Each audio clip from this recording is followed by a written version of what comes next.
Okay, good day everyone.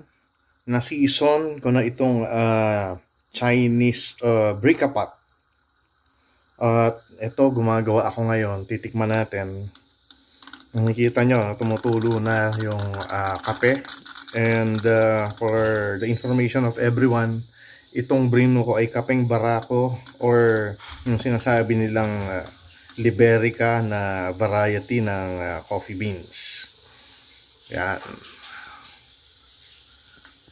So, kumpara dun sa traditional na mocha pot, mas maraming bula ito, no?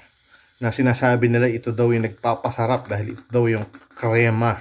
So, mas marami siyang na-extract na flavor, mas marami siyang na-extract na coffee bean oil, at nagiging mas flavorful, mas aromatic yung kape. Dahil mas mataas ang presyo nito kumpara dun sa traditional na mocha pot. At ayan, nagawa na natin siya. Ngayon, titikman natin to. Pinatay ko na yung apoy. At okay. Ating pressure, ano? Kahit wala na apoy, oh. Maglalagay ako ng kaunti. Okay.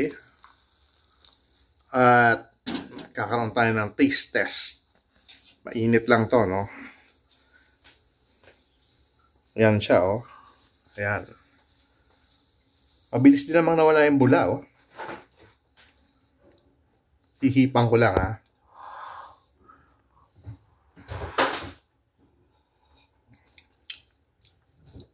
Okay, ang nagawa kong kape sa lasa ko ay matapang. Halos espresso yung lasa niya. Halos, no? Although, syempre, mas masarap pa rin yung espresso. Pero ito ay matapang. So, bahala ka na kung gusto mong inumin as is na puro, o gusto mong haluan ng tubig, o haluan ng gatas. Pero ang masasabi ko, pasado to. Dahil masarap yung kape na na-extract ko using this generic brick-a-pot. So, pasado siya. So, yun lang, ano, and thank you for watching.